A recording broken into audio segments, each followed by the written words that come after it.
Thank you for joining us, and welcome to the light. Let's get started.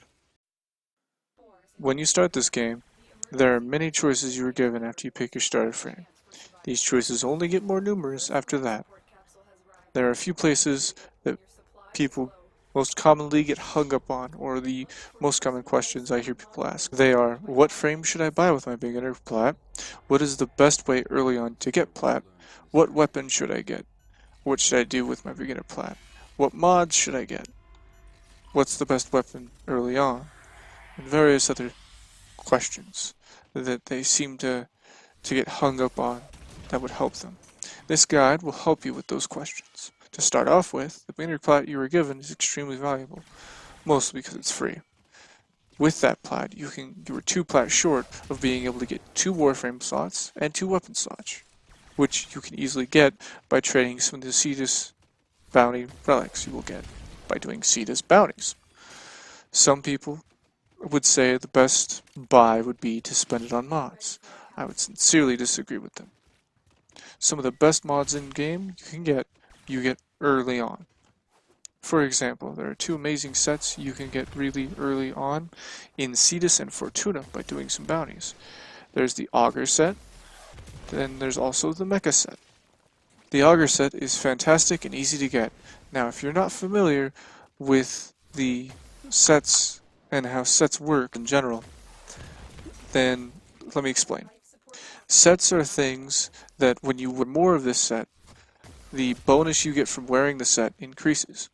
There's 2 bonuses, for instance, that you can get from these. Augur Message will give you a bonus to your duration, as well as when you cast a skill, it will give you 40% shields off of that skill.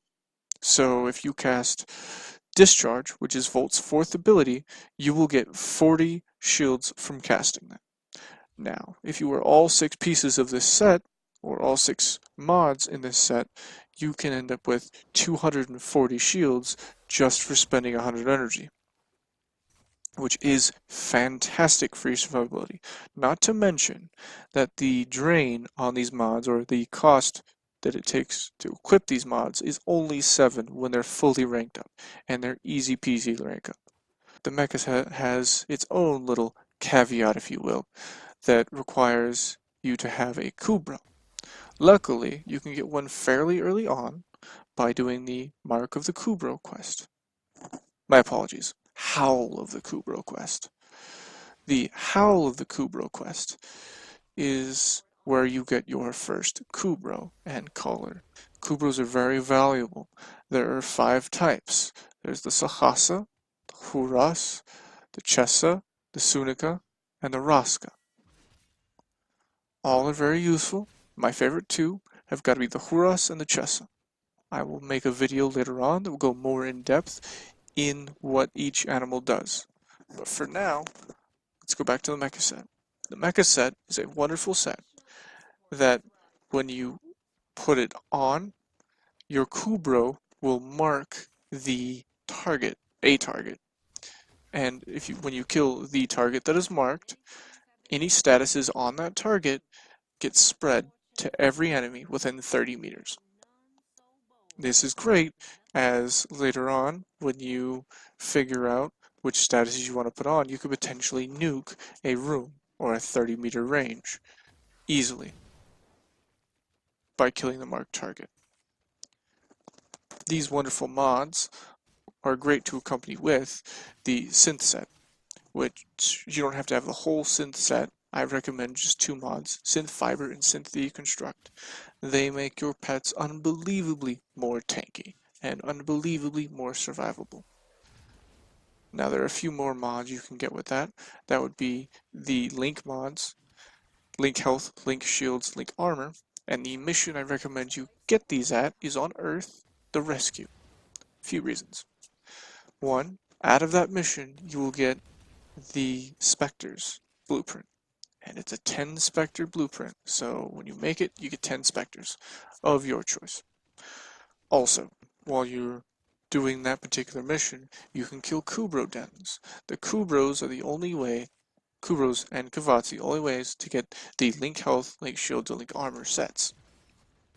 So now what the link mods do is the stronger your Warframe, the stronger your Kubra. The weaker your Warframe, the weaker your Kubra in whatever aspect you have equipped.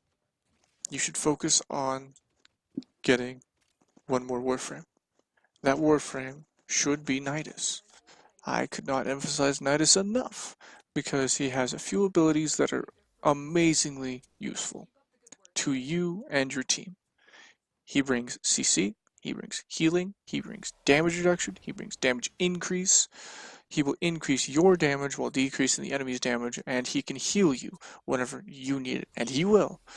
He drops down this ability, fourth ability, and what it'll do is it makes this area into an infested area, and while you're standing in it, you get 27 points of health per second.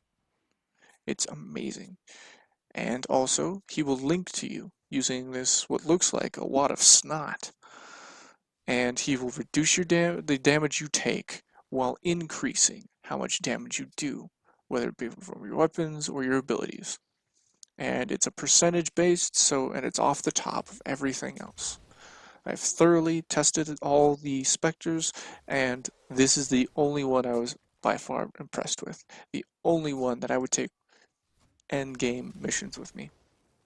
Now, unfortunately, with these specters, they don't carry the skins or any pretty stuff over to them. They're basic, they're ugly, they're terrible looking. Some of them. Nidus is terrible looking at base. I don't like his character model. Wonderful character, wonderful design, wonderful abilities. Not really a big fan of the look he's got there. So you can equip a weapon on them, as I've mentioned before. The weapon I can recommend the most is the Opticore Vandal. Now, how do you get it, you might ask, or you should ask?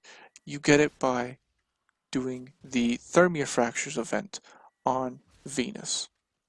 It is a bi-weekly event, meaning it happens every 2 weeks on there, and all you have to do is fill the Thermia Fractures. It does get kind of difficult sometimes, however, you can always bail when things get hairy, or you can just go ask recruiting chat for some help. And typically it gets done within a day or so.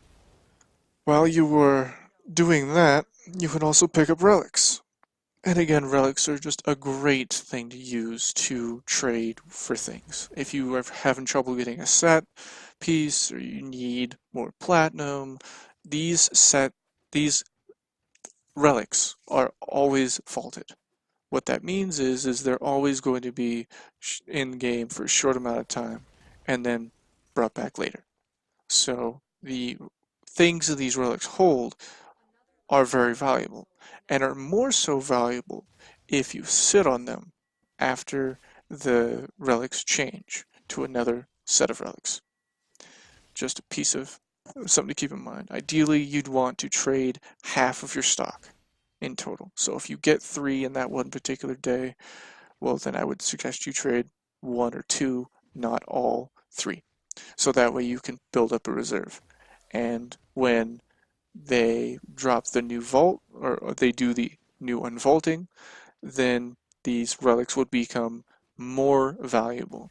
Instead of giving 20, I don't know, 5 to 20 plat per set of 6 relics, you could get between 20 and 50 easily. So just some food for thought. That concludes this video. So thank you for watching. Please subscribe to follow the light, and remember the number 7 if you made it this far.